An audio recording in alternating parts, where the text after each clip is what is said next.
Hey there folks, welcome to Spectrum Pulse. We talk about music, art, and culture.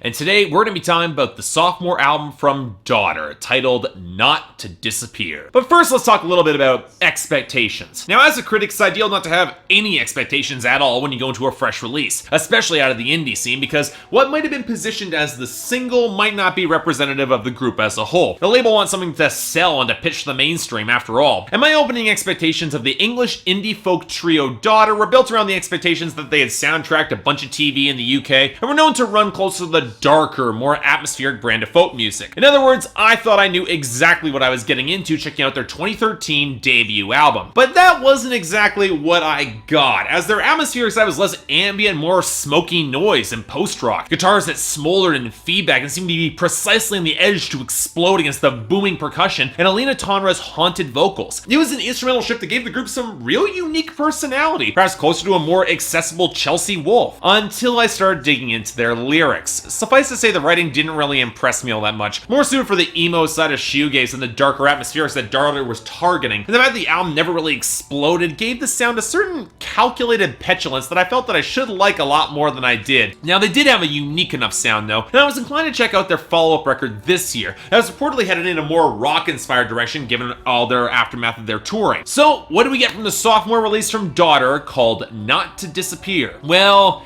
here's a slightly interesting case, because this record does indeed have more energy and a slightly more eclectic sound, pushing away from their folksier roots towards something that's rougher and thicker. In other words, even though the band has claimed they weren't listening to anything else when they recorded this album, Not to Disappear feels squarely lodged in the midpoint between Elvira at her darkest and Chelsea Wolfe at her most accessible, and unfortunately not up to the level of either, leading to an experience that's pretty good, but can feel like a real slog to experience, and the album themes can only excuse so much of that. In other words, it's decent, but not better. So how to properly describe this album? Well, first let's start with the vocals from Alina Tonra, and I'm a little baffled as to why they aren't working for me more. I get the undercurrent of depression and loneliness means that desaturation and lack of more expressive emotion in the vocals is part of the point, but I'm not quite convinced Tonra can convey those little subtleties you need to make the album still relatable and really click. She always seems more listless and spaced out than actually investing these songs with a sense of fear or deeper grief or real anger and depression, which, yes, makes sense in context, but when you get to moments like the bridge on To Belong or throughout Fossa, where she shows off some really beautiful, slightly more symphonic singing, I can't help but feel there was an opportunity that was missed here for better vocal delivery. In other words, it seems like the album is relying more on the content to lead the context to the depression. And you know what? To Daughter's credit,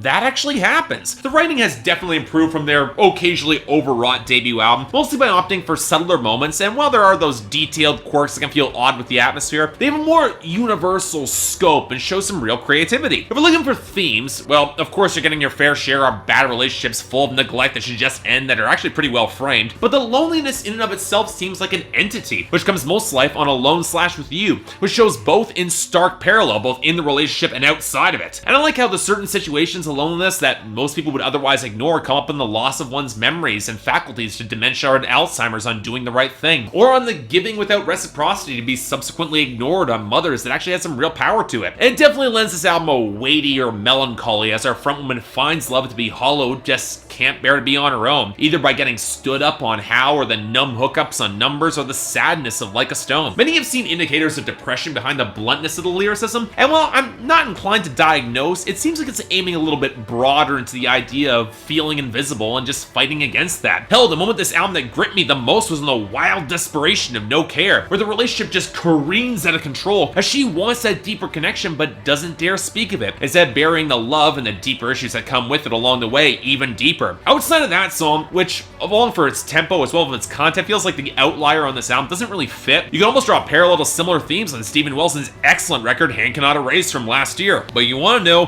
what that album had and this record definitely doesn't? Production that wasn't a murky, unsatisfying mess. If we're looking for the big reason that this album doesn't connect in the same way that Elvira or Chelsea Wolfe did, it's definitely here. And let me stress that there are some memorable spots in the composition. The genuine chill that runs through Mothers and Doing the Right Thing, that's the funeral keys. The ghostly guitars against the bass gallop on Alone / With You, and that thick chug on the bridge of To Belong. And especially that fuzzed out guitar in the outro of New Ways. It sounds pretty damn great. But that guitar piece, prime example of how this record should hit so much harder than it does. I hear the feedback swamped out darkness, the spot where things could really explode, and yet the lo-fi filters oddly seem to be tamping down and hemming in every place where the crescendos could actually build some real payoff. And that gets exasperating, is that all across this album, yeah, I know it totally fits the depressed melancholy, but it also serves to make this record feel like a longer, more turgid listen than it really is, especially when it never really indulges in the more unsettling, creepy, and estimated Chelsea Wolf's material works so damn well. But okay, if you're not gonna pay off any of your crescendos, why bother to include those heavier drum runs or the faded out, borderline tremolo picked guitars that seem to just stew and seethe in their own feedback and reverb that are just looking for the right opportunity to explode? And it definitely makes moments like the tempo shifts on Fossa feel kind of out of place. I mean, I like the idea, and this record can build some momentum, but the production seems to be dragging it back at every single turn, which leads the genuinely well-played instrumental flourishes and solos to feel kind of perfunctory, which strikes me as a real waste when you have this much talent on display. These people can actually play. So look, at the end of the day, look, I want to like this album a lot more than I do. There's thematic cohesion and some genuinely good ideas in the writing. I do think this is a step up from their debut, but it's a record straining to be harsher or wilder or more energetic than the production allows. And while that might fit the lyrics or the vocal delivery, it makes the record feel like even more of a melancholic slog than intended. I'm imagining we'll probably play a lot better live when you don't have that sort of production problems, but as it is, I'm giving it a strong 6 out of 10 and a recommendation, especially if you've got more patience with this sort of depressing, sludgy brand of indie rock. But for me,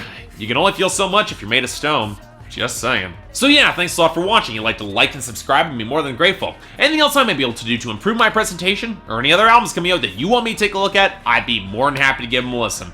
And keep in mind, just my opinion, I totally get why people might like this record, even though I really didn't. Until then, I'm Mark, you're watching Spectrum Pulse, and I'll see you next time.